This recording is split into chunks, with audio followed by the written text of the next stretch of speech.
મુંબઈમાં નર્મદાના વહેતા પાણીએ અગરિયાઓને રોવડાવ્યા કે જે કચ્છના નાના રણમાં નર્મદાનું પાણી ફરી વળતા અગરિયાઓને નુકસાન કે જે નાના રણમાં પરંપરાગત રીતે અગરિયાઓ મીઠું પકવે છે।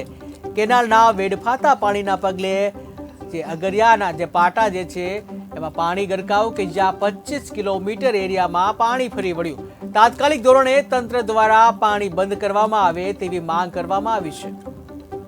હું કામ કરું છું અને અત્યારે રણની અંદર એટલું પાણી આવ્યું છે કે બધા અગરિયાને મોટું નુકસાન થયું છે કે કારણ કે જેટલું અત્યારે મીઠું બન્યું હતું એક કિયારીએ 50 થી 60 ટન જેટલું એ બધું પણ પાણીમાં ગરકાવ થઈ ગયું છે। એના કારણે રાત દિવસ અત્યારે આગરિયો સૂતો પણ નથી। રાતને દિવસ એ એના પ્લોટની ધ્યાન રાખતો છે છતાંય એના પ્લોટમાં પાણી ગરી જાય છે કારણ કે આ પાણી આજ કેટલાય દિવસથી ચાલુ છે। આ પાણીને કોઈ બંધ નથી કરાવતું। તો સરકારને અમારે એટલું જ કહેવું છે કે આ બરબાદ કરી નાખ્યા છે। અમારા મોઢે આવેલો કોરિયો છીનવી લીધો છે। 3 ગામના રણને અડતું આ પાણી માનગઢ, અજીતગઢ, ટીકર 400 થી 500 કિયારી અંદાજ ફરી વળ્યું છે।